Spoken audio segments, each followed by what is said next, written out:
The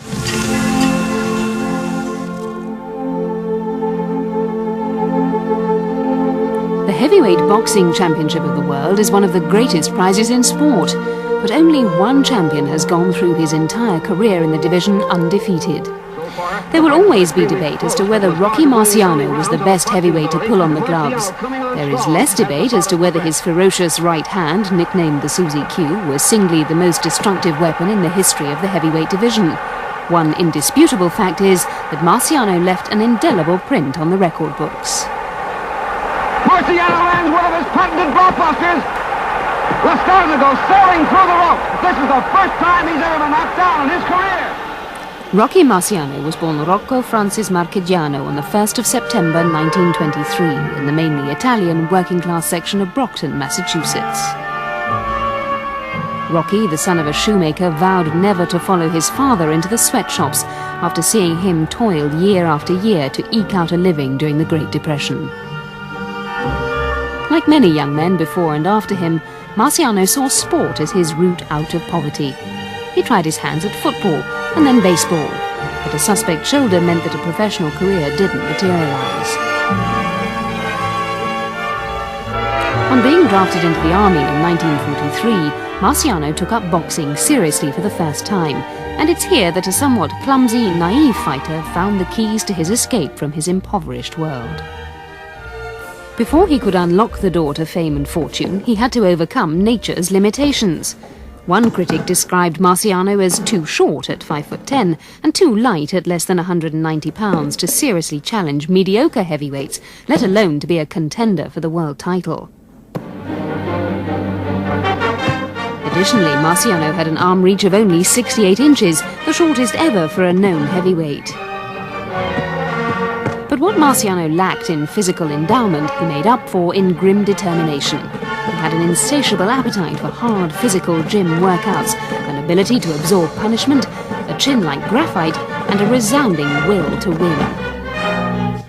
Marciano's manager, Al Whale, brought in veteran British trainer Charlie Goldman to help hone the rugged fighter's half-polished skills, working meticulously on the rudiments of the fighter's game. Rocky Marciano takes on Lee Savold. Savold, as you will see, is a crafty ring veteran. Together they perfected the relentless, brawling style that became the hallmark of all Marciano's ring encounters. Marciano likes to stay close to his man, working to the body with punishing blows, and then moving to the head with smashing lefts and powerful rights. Marciano would steamroller opponents, throwing punches from every conceivable angle, sometimes taking 3 punches to deliver one sledgehammer of a blow. His style quickly earned him the nickname of the Brockton Blockbuster. It's July 12, 1951. Rocky Marciano meets Rex Lane in Madison Square Garden to determine the logical challenger for the heavyweight championship. Early in round 6, Marciano hits Lane with a punishing left. By the time Marciano fought Rex Lane in New York in 1951, he had knocked out all but 4 opponents in his previous 36 matches. Lane was to go the same way, courtesy of Susie Q. Marciano throws a short right, and Lane goes down and out. Marciano. Later that year at Madison Square Garden, Marciano faced his toughest opponent to date, former champion Joe Louis, who was on the comeback trail. A solid right to the midsection then by Marciano. Lewis had to cover up an overhand right. Lewis, at 37, was nearly 10 years Marciano's senior. He was also the blockbuster's boyhood hero. Every punch delivered by the younger, sharper man exacted an emotional price for Marciano. But he knew that to establish his own credibility, he had to rid the heavyweight division of the aura of the Brown Bomber. Now he's up at his feet.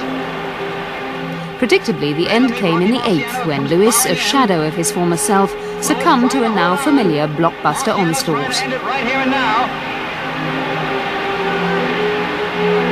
Lewis using all his ring experience, trying to hold on. Marciano trying to get that one punch home. Back against the ropes goes Lewis. A left and a right, and down he goes, and through the ropes on the apron of the ring. It's all over. He can't get up. After the fight, Marciano, expressing remorse at the damage he had inflicted on his idol, openly wept in Lewis's dressing room. Ringside position, and all of Joe's handlers are looking after the former champion now. 4 more victories, all by knockout, set Marciano up for a tilt at Jersey Joe Walcott's world title in September 1952. Walcott was an ageing but classy champion, having won the title at the 4th time of asking with a 7th round knockout of Ezard Charles in 1951. But many believed Marciano, at 29, was too young, too strong and too hungry for the champion, who, at 38, became the oldest heavyweight to defend a world title. Finish off Marciano right here in round 1. However, it was Marciano's youthful exuberance that was initially deflated. Marciano.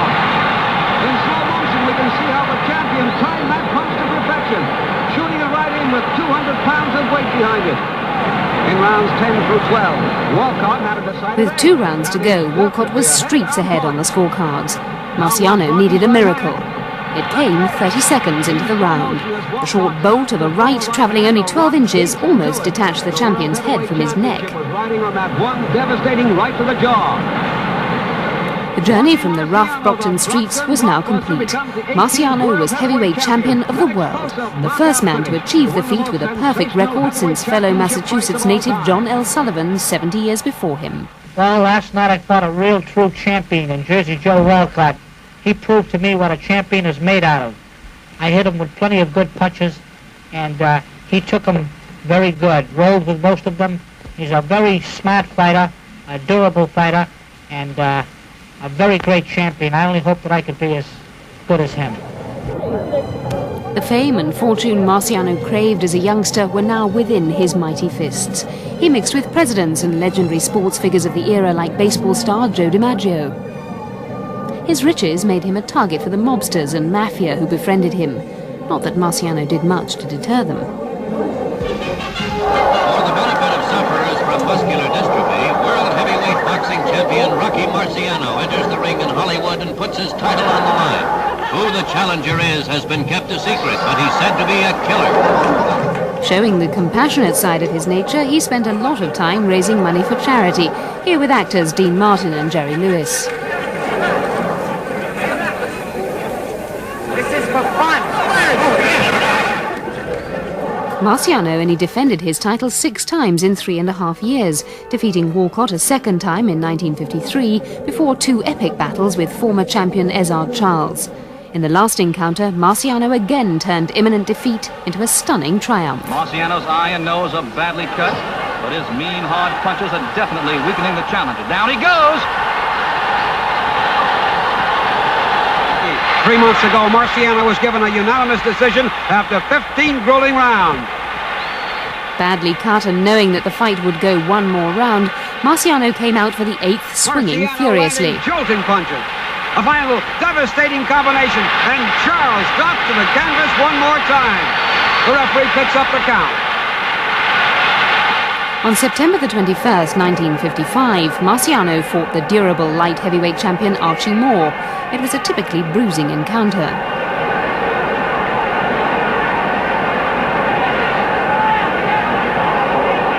In the 9th round, Marciano delivered a deadly combination.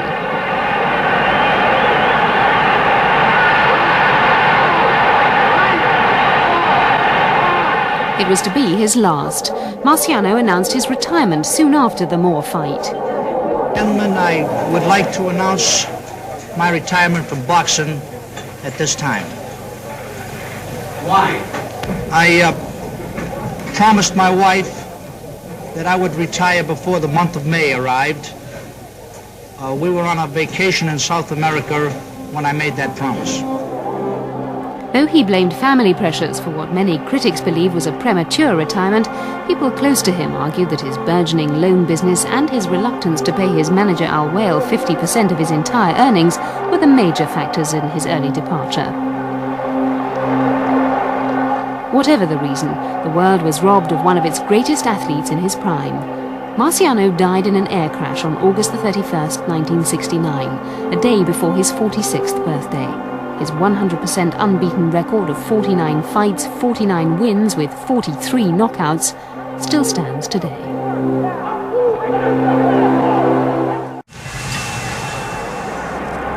Last week, we brought you the story of Rocky Marciano, who fought his way to a place of honor in boxing's pantheon. But for every success story in the fight game, there are hundreds of less glorious tales.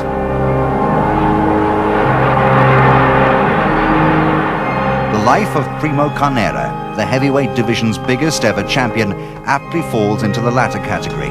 Carnera, an exquisitely chiseled specimen standing 6'7" and weighing a massive 260 pounds, fell prey to the greed and rapaciousness of some of the sleaziest mobsters ever to infiltrate the sport. Primo was born on the 26th of October 1906 to Sante and Giovanna Carnera in the small village of Sequals in northern Italy, weighing in at an enormous 22 pounds.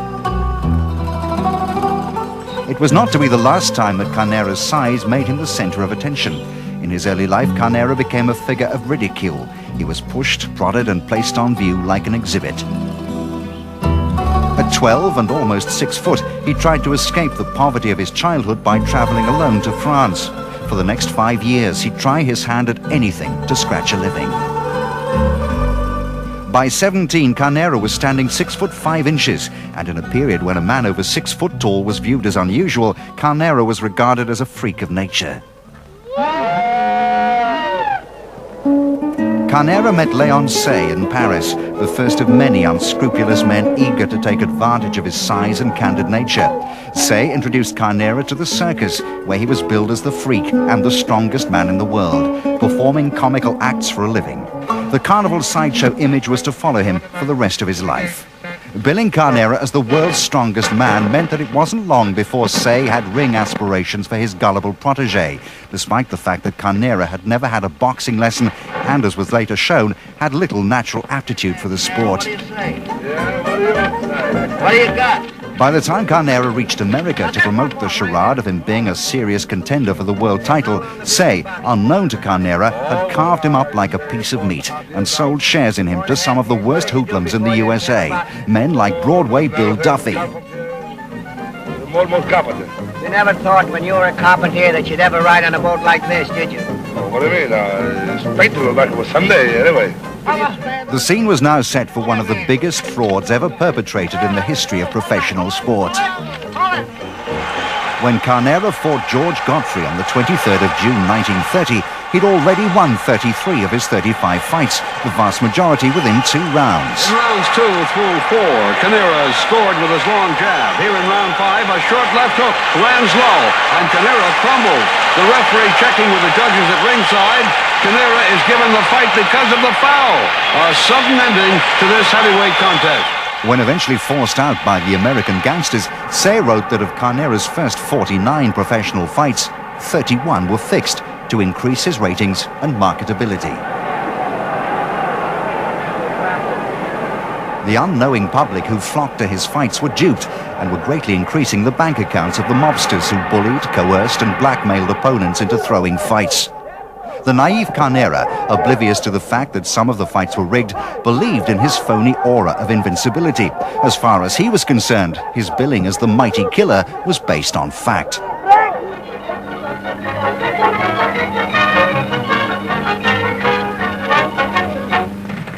However, doubts about his supremacy began to creep in after he faced the fast-rising American boy Jack the Boston Gob Sharkey on the 12th of October 1931.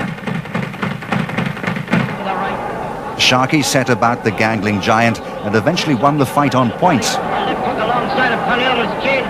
Carnera comes back with his own right to the body and jaw, but Sharkey is still after him all the time. He's switching, waiting for the attack to start. Once more, Sharkey will give it the left hook on the chin and down goes Carnera. He's down on one knee for a count of 6. He gets up momentarily, falls down. Sharkey protesting that he should be counted out. However, the defeat didn't stop the mob and they passed it off as a fluke. Carnera was ushered off to Europe to restyle his image and to make easy money from more unsuspecting spectators. Carnera ventured back to America with an enhanced reputation. His handlers matched a fight with Ernie Schaff, and Carnera managed to finish it in the 13th. Down he goes with a straight left. Down on the count. He's being counted out, and that's all. Primo Carnera wins it. Schaff died 5 days later. It was subsequently learned that Schaff had not fully recovered from a previous beating and was in no shape to be in the ring. Ignoring Carnera's remorse, his handlers used the fact that a man had died at the hands of the world's strongest man to market a rematch with Sharkey, by now the champion of the world. Open him up. Take him away. But boys, there's the hand will count the money. Carnera again danced to his owner's tune, and the mobsters got their wishes on the 29th of June 1933, when Sharkey took on Carnera on Long Island, New York. I am now in very good shape for my fight against Sharkey. I hope to win and to bring the title to Italy. Thank you. Carnera is 6 inches taller than Sharkey, and at 260 pounds, outweighs the champion by 64 pounds. This is the second meeting of these two fighters. Sharkey won a 15-round decision 2 years ago over the Italian giant. In rounds 2 to 5, for 5 rounds, Sharkey again boxed the head off the pitiful challenger. Then in the 6th, it appeared that an innocuous forearm push from Carnera knocked Sharkey out cold. Fighters begin to break, and suddenly Carnera lands an uppercut. Sharkey drops to the canvas. Carnera is sent to a neutral corner. The referee picks up the With the bookies' odds well in favor of a Sharkey win, the mob made a killing. It's estimated that they'd so far grossed over $2 million from Carnera's career. Yet a month after the fight, Carnera filed for bankruptcy. Nevertheless, Carnera went back to Italy a hero, sharing platforms with Benito Mussolini, who used the new world heavyweight champion to promote his fascist regime. Resplendent in black shirt and his world title belt.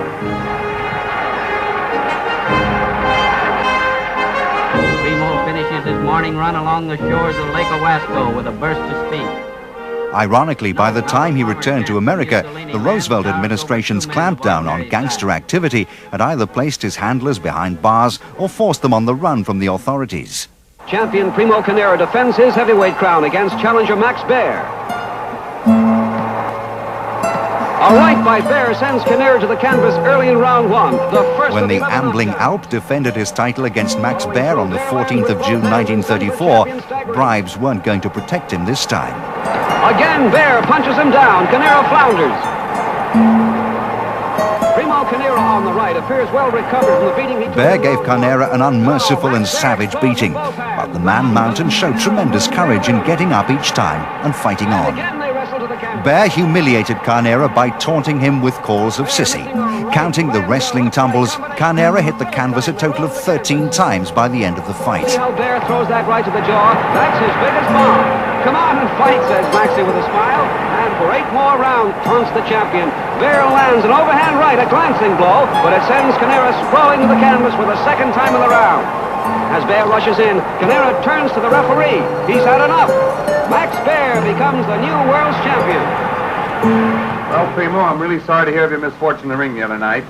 And I hope that for his bravery, Carnera ended up in hospital. His only visitor was his tormentor. I just feel to be a champion now. Well, it feels grand, Primo, you know. Defeat at the hands of the young Joe Louis in 1935 was a sad postscript to Carnera's pantomime of a career. He spent the war in Italy, exempt from military service on health grounds.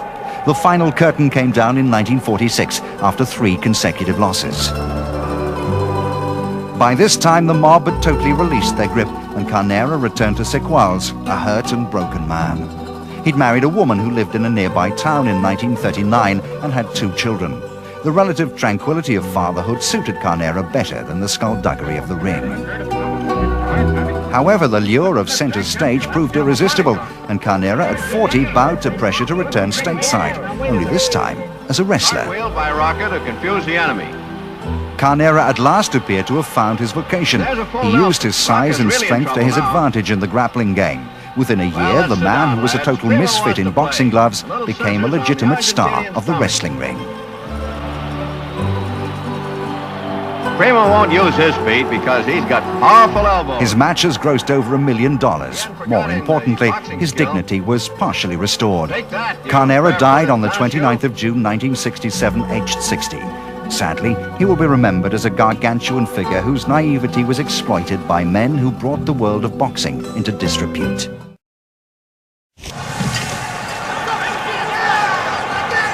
On a rainy night in June 1959, a boxing match took place at Yankee Stadium in New York that held the people of Sweden glued to their radio sets 4,000 miles away.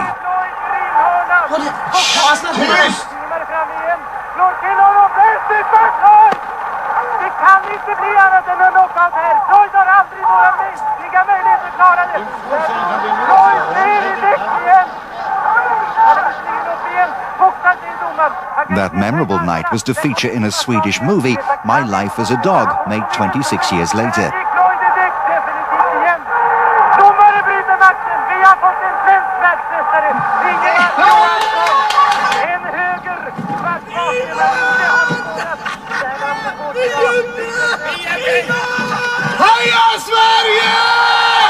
The winner and new heavyweight champion of the world, Ingemar Johansson.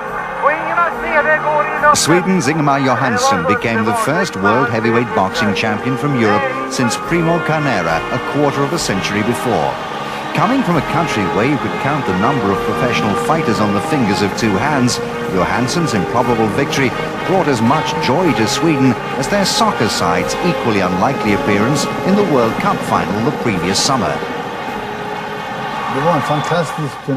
It was a fantastic tour. Wherever we went, huge crowds of people gathered to greet me. Everyone wanted to congratulate me or shower me with gifts for becoming world champion. So it was absolutely unbelievable. In the 1952 Olympic heavyweight final in Helsinki, Johansson had been disqualified for not giving of his best and was not even awarded his silver medal.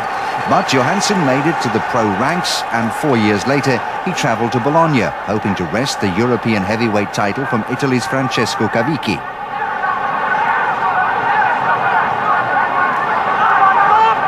In the 13th round, Cavicchi dropped to the canvas, the 15th straight victim of Ingemar's pro career. Although that win gave Ingemar the European belt, it was his one-round demolition of highly ranked American Eddie Machen in 1958 that guaranteed the Swede his shot at the world title.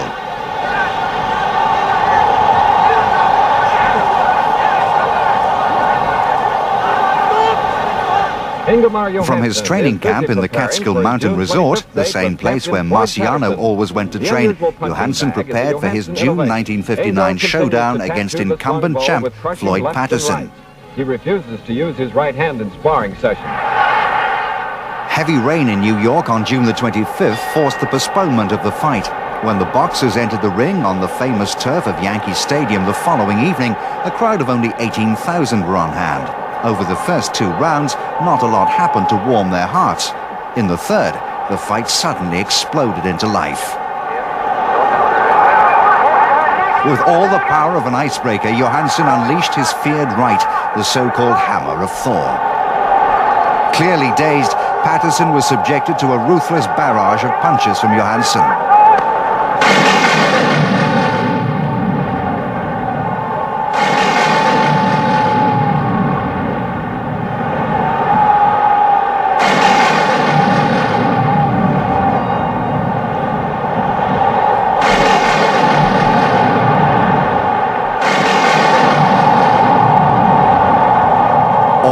The champ went down 7 times in that fateful third, until referee Ruby Goldstein finally stepped in to end the punishment.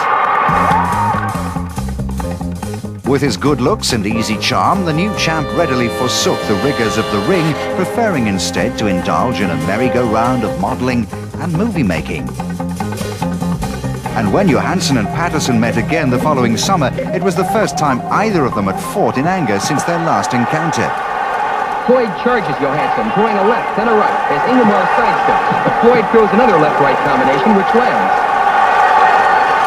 Patterson again charges in, throwing a left and a tremendous right. Johansson knows this is a different Floyd Patterson. This time, Patterson came into the ring at the Polo Grounds bigger, stronger, and decidedly more determined than he'd been 12 months previously. The same could not be said for the Swede. There wasn't much wrong with me. The problem was that I won the first fight too easily, and as a consequence I didn't take the rematch as seriously. That was my mistake. And he was suitably punished. Left hook, which sends Johansson flying backwards into the ropes. A big left in the fifth sent Johansson crashing to the canvas. He was able to beat the count, but was unable to fend off the flurry of blows unleashed by the American. This is the moment Floyd Patterson has been waiting for. He moves in, throwing bombs with all the power at his disposal. Lefts and rights to the body, left hooks to the jaw. Every punch intended to end the fight. His punches are being thrown with the speed of a lightweight and all the tremendous power that his 186 pounds can muster. With a smashing left hook to the jaw, he sends Johansson down for the second time. Another huge left ended the contest. Patterson, who'd become the youngest heavyweight champ in history when he beat Archie Moore back in 1956, was now the first heavyweight to regain his world title. He recaptured the heavyweight championship of the world and shocked the boxing kingdom in the process. A third bout was scheduled for the following year in Miami Beach. This time, Ingemar took his training seriously.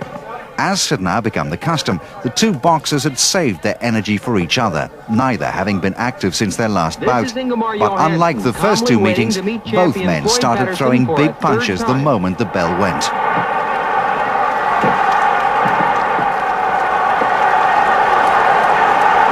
Floyd is up at the count of 4, but there is a mandatory 8 count.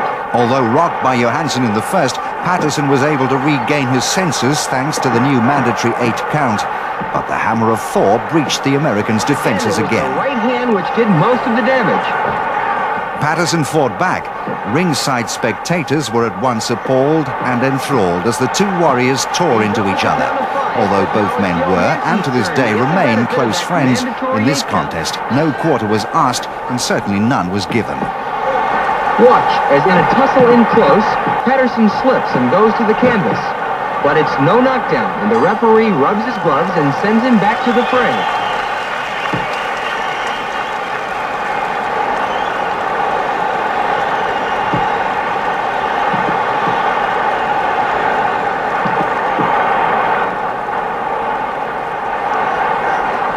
Floyd will get in with a left hook and 2 chopping rights to the head. By the 6th, Johansson's left eye was badly cut. Perhaps because of that, he never saw Patterson's right hand, or perhaps it was because it landed on the back of his neck. Doubt also remains as to the length of referee Bill Regan's count. Either way, the Swede remains stoical about the decision. I had little go at him, and at the same time that I hit him, he caught me on the back of the neck as I ducked, something that I hadn't counted on. But we were both at it during the fight. And since it was about 50-50 by then, I don't think that I can really hold it against Floyd. You can never object to the judge's decision or referee's call. You have to accept the outcome, whatever. I know that I beat the count, but back then I was much more headstrong. While Patterson continued his reign by disposing of Tom McNeely, the father of Mike Tyson's next opponent, Ingemar got back to winning ways, claiming one of his many British scalps, Joe Bygraves. The courageous Joe Bygraves seems defenseless. The referee steps in and stops the fight, awarding Johansson a 7th-round KO victory. In 1962, he retained his European title against Britain's Dick Richardson in Gothenburg. The referee picks up the count as Richardson rolls over on his back. Johansson moves in to finish it. And a year later, he retired from the sport at the tender age of 30. While many old fighters today continue to devalue the sport by announcing improbable comebacks, Johansson remains steadfastly retired, though not always retiring. Klar till drabbning, signalerar jag till dig. Programmets antivärd Ingemar Johansson. Sända dig en hälsning ifrån mig. Today we bring you a special program on boxing. Moving between properties in Florida and Sweden, Johansson has pursued twin careers as actor and television boxing pundit. He may now be 62 years old, but there's still plenty of fight left in him. When I'm doing my television commentary, I sometimes bring my gum shield just in case one of the fighters doesn't show up, and then I can jump in the ring myself. Although maybe I'm being a little bit optimistic. His days in the ring are long gone, but the hammer of Thor remains irresistible.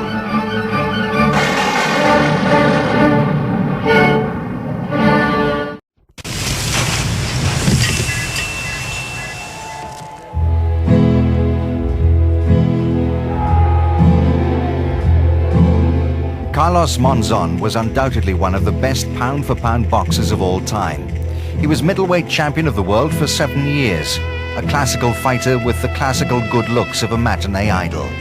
King Carlos is remembered as one of the greatest heroes of Argentina. Remembered because despite his success in the ring, his life was a desperate melodrama which ended in a car crash 2 years ago.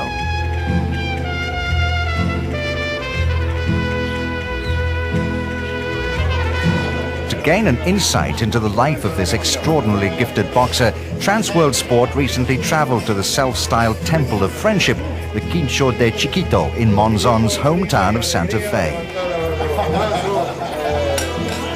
Restaurateur, fisherman and bon vivant, Chiquito was also his oldest friend.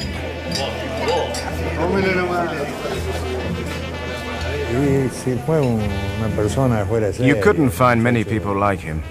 He was so humble, a good man. When I first knew him, and I'd get home from early morning fishing, he'd be there waiting for me, sleeping in my bed. When I'd arrive, he'd wake up and we'd while away the hours. He was a very dear friend.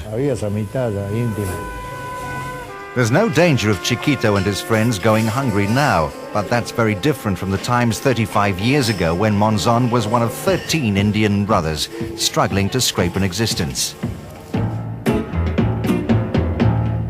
All of them fought, but it was Monzón who had the special talent. At a time when Argentina's role on the international sporting stage was growing, so too was Monzón's profile. He soon became the undisputed middleweight champion of South America. Luna Park in Buenos Aires was the stage for his exploits for 7 years. His only 3 professional losses came at this time. He later beat all 3 opponents in rematches. By 1970, he'd earned the right to take on champion Nino Benvenuti of Italy for the world middleweight crown in Rome. Childhood typhus had left Monzón with withered legs, but his reach and upper body more than made up for that. The underdog destroyed Benvenuti. His long propeller-like left and his axe-like right pummeled the champion for 11 rounds and knocked him out in the 12th. And again, Nino is in trouble. A good short right as Nino backs to the other corner. Watch closely. A quick left, and that was it. A sharp, crunching right. Nino is crumpled up on the floor. He returned home a national hero.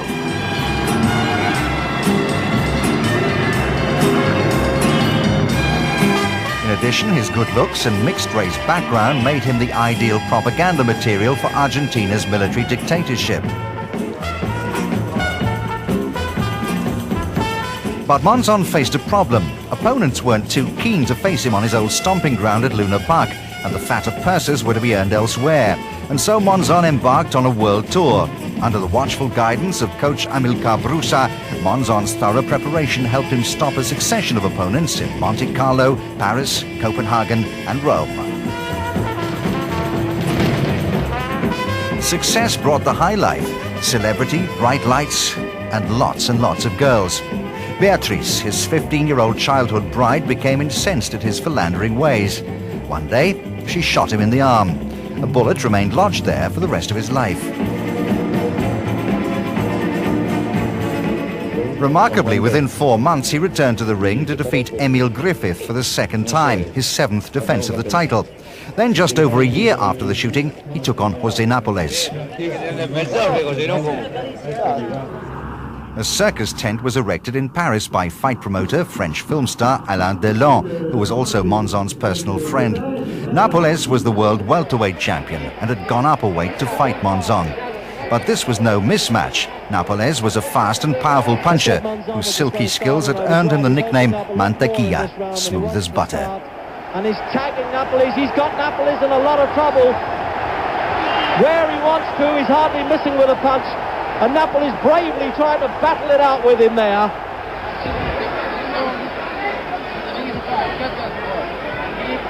Look at the effective punching of this man, Monzón. He does not miss with one, does he? Oh, he really teed Napoli's up for that one. It was almost like a golf shot off the first tee. He looked as though he got his driver out and said, well, here it comes, right down the middle. A tremendous performance by Carlos Monzón. But the plucky little Cuban could not withstand Monzón's furious onslaught, and he failed to show for the 8th round. Nothing short of that. There was nobody else like Monzón. He's the kind of man who's only born once. He had a lot of control in the ring, and he was really smart. He was a winner as well as a boxer, but he was also a slugger when he wanted to be. But he didn't realize how hard he could punch. He just didn't know how powerful he was. After Australian Tony Mundine, next up was Tony Licata. Fighting a lot better fight than he did in the early rounds. Here we come at round number 8. Round number 8, a right hand, and Licata is down. Licata is down. The American went down 7 times. 2 minutes gone in the round. Now he's getting caught again. Monzón is going to work. Monzón is hitting him now with both hands. Licata comes back with the right hand. What a fighter this kid Licata is. Licata is rubbing his right eye as if it's... In the 10th round, the referee had seen enough. A full force right hand. He caught Licata's hands are down. His hands are down, and if they stop it now... While Monzón's career was flourishing, his private life was in turmoil. Carlos left his wife and took up with Argentina's top actress, Susana Jimenez. They were Argentina's most glamorous couple, the top target for the country's press, who followed them mercilessly wherever they went. The pair even starred in a film together, which can have brought little joy to his wife. It was about a wedding. Monzón's career was beginning to suffer. He fell foul of the new boxing governing bodies. In 1974, the WBC stripped him of half of his title for not fighting Rodrigo Valdez of Colombia. But 2 years later, a fight was arranged with the Colombian. The rich and famous flocked to Monte Carlo with 2 flights especially chartered from Buenos Aires.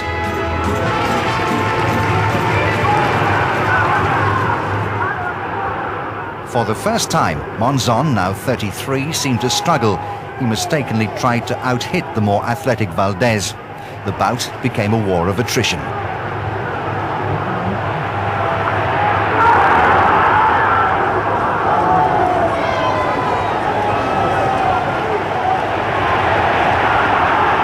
After 15 rounds, Monzón won on points, and after a successful rematch, he hung up his gloves. 7 years and 15 title fights unbeaten.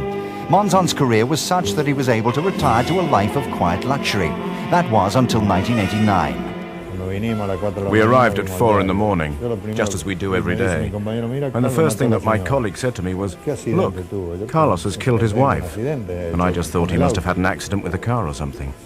But then everything all came out and we had to go to Mar del Plata. On St. Valentine's night, Carlos had a fight with his 3rd wife, Alicia.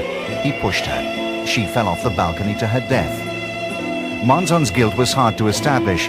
He said that he could remember nothing. A rag and bone merchant claimed to have seen Carlos push his wife. Despite national debates on radio and in the press, this was the testimony which eventually sentenced Monzón to 11 years in prison.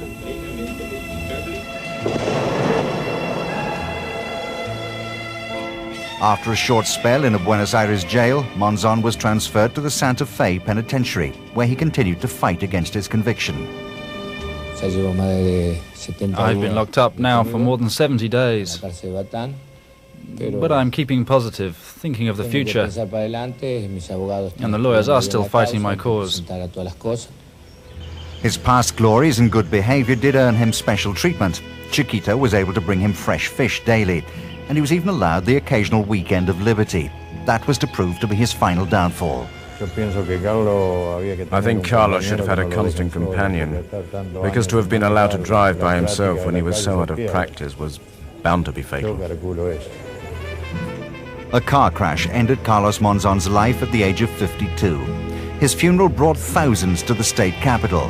Monzon may have gone, but he was far from forgotten by the people of Argentina.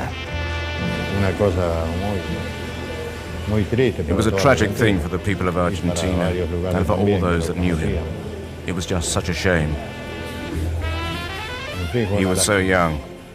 His life finished too quickly. In the words of Angelo Dundee, Carlos Monzon could box, he could hit, he could think, and he was game all the way.